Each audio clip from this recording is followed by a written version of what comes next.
বুঝলেন? ঠিক আছে, বুঝছেন। জানি না কতটুকু বুঝাইতে পারতেছি, চেষ্টা করতেছি বোঝানোর জন্য। শুনেন, প্রথম প্রথম এরকম হবে, টেনশন করেন না, কিছুই বুঝবেন না, কোনো অসুবিধা নাই, আস্তে আস্তে বুঝবেন। আমরা আস্তে আস্তে সবাই বুঝবো, ঠিক আছে? তো এখানে কি করব? এখানে প্রথমে আমরা একটা কলাম নিব, বিশাল বড় কলাম, একটা জুড়ে কলাম নিব। সে কলামের মধ্যে 5টা রো নিব, একটা, দুইটা, তিনটা, চারটা, 5টা। ঠিক আছে? এ, চলেন নেই আগে এখানে রিটার্ন কলাম। ঠিক আছে, কলাম নিলাম। কলামের মধ্যে চিলড্রেন নিতে হইব, যেহেতু 5টা রো নিব, সুতরাং রো নিলাম। রো ভিতরে আবার চিলড্রেন কেন, অনেক কিছু থাকবে। আচ্ছা, কলাম একটা হবে, একটা ফুল সম্পূর্ণ একটা কলাম নিছি, সেই কলামের ভিতরে 5টা রো, একটা, দুইটা, তিনটা, চারটা, 5টা।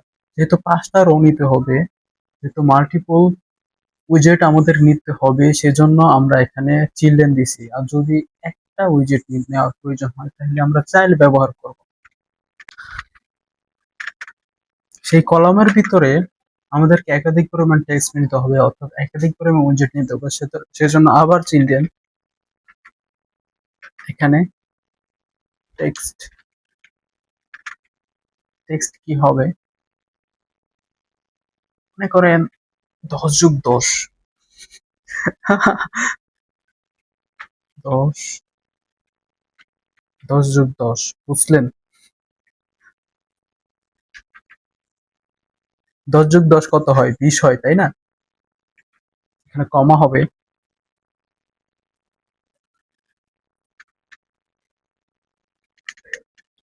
ইকুয়াল টু 15 দেই, তাই না? দেখেন, মজা না করলে মাঝে মাঝে মজা করতে হয়। 20 কেন দিছি, 15 দিব। এখন ঠিক আছে, তাই না?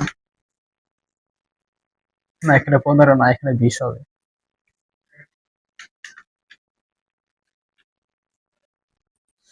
আচ্ছা, এখন দেখি আমাদের কি হয়েছে, হ্যাঁ? একটু দেখি। একটু দেখছেন কত সুন্দর, দেখছেন দেখছেন? আচ্ছা, এখানে টেক্সট স্টাইল করি, টেক্সট স্টাইল করি। ফন্ট সাইজ, ফন্ট সাইজ কত? 36 দেই।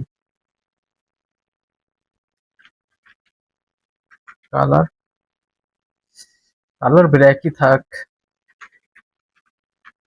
Yes,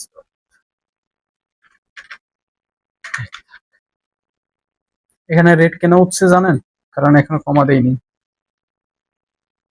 আচ্ছা, লেখাগুলো এদিকে আছে, আমি এদিকে নিয়ে যাবো, সুতরাং আমাকে কি করতে হবে?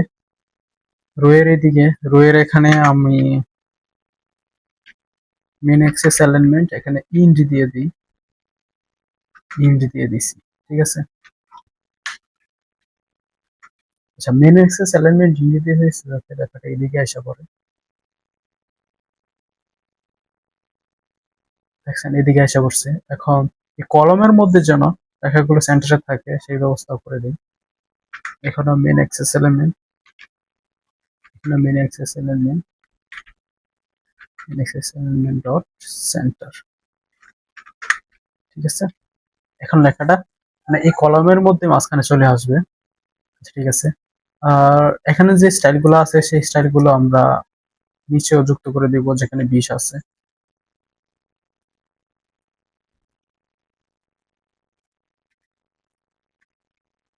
এখন এটাও বড় হয়ে যাবে, দেখছেন? বড় হয়ে গেছে। তবে এটার সাইজটা একটু ছোট রাখি, 26 দিয়ে দিচ্ছি। এখন মনে হয় দেখতে সুন্দর হবে। দেখছেন কত সুন্দর হয়েছে? আচ্ছা, ঠিক আছে। তো রো একটা তো নিলাম, তো আরেকটা রো নেই, যেহেতু আমাদের 1 2 3 4 এগুলো করতে হবে, তাই না?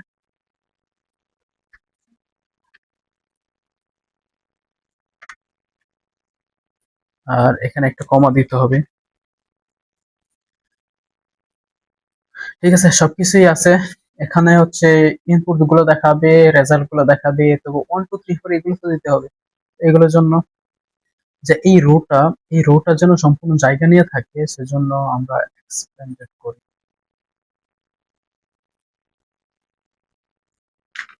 এক্সপেন্ডেড ব্যবহার করব।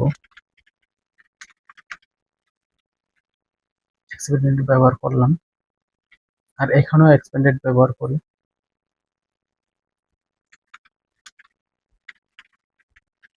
যদি আমরা একটু দেখি, দেখবেন দুইটা এসে হচ্ছে, ঠিক আছে। এটা এক্সপেন্ডেড যেহেতু করছি, সে দুইটা কিসে জায়গা নিয়ে বসে আছে। আচ্ছা, এই রোটাকে আমরা 2 করে দিব, সামনেরটাকে। এখানে রেজাল্ট থাকবে আর এখানে হচ্ছে সংখ্যাগুলো থাকবে। এখানে ফ্লেক্স 2 করে দিব, ফ্লেক্সটাকে 2 করে দিব। চাই সে জায়গা দুইটা সম পরিমাণ নেবে, আর সে নেবে একটা। ওয়ান, ঠিক আছে। এখন দেখবে সুন্দর, সে দুইটার পরিমাণ নিছে। এখানে 3টা ভাগে ভাগ হয়েছে, 1 2 3, 3 ভাগে ভাগ হয়েছে। সে 2 ভাগ নিয়ে নিছে এবং সে 1 ভাগ নিছে। আচ্ছা, ঠিক আছে। তো এখানে তো আমরা 1 2 3 4 এগুলো অ্যাড করব। এগুলো অ্যাড করার জন্য প্রথমে রো নিছি, তারপরে সেটার ভিতরে কলাম নিছি, এবং সেই কলামের ভিতরে আমাদেরকে রো নিতে হবে। কলমের ভিতরে রো নিতে হবে। কলমের ভিতরে রো নেওয়ার জন্য আমরা অলরেডি চিলড্রেন ব্যবহার করছি।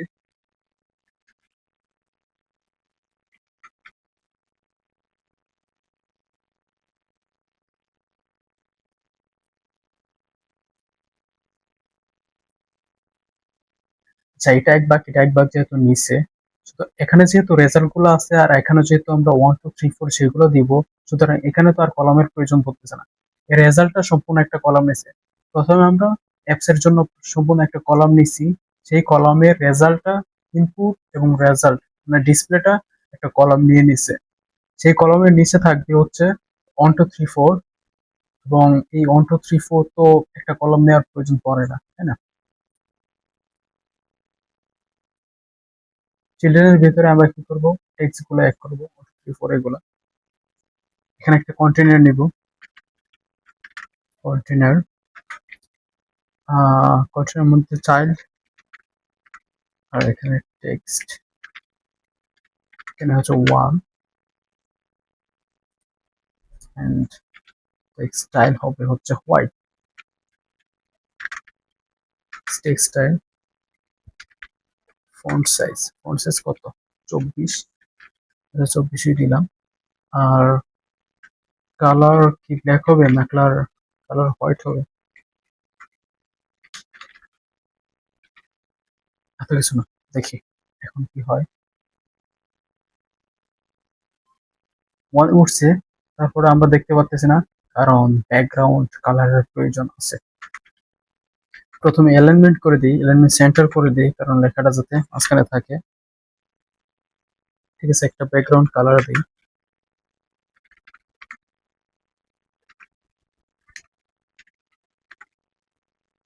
এখন আসবে,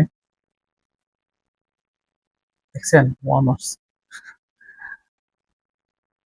এই যে 1টা চিপার মধ্যে আছে না, সেটাকে ভেক্টর দ্বারা সরাবো। সরানোর জন্য আমাদেরকে এক্সটেন্ড করতে হবে।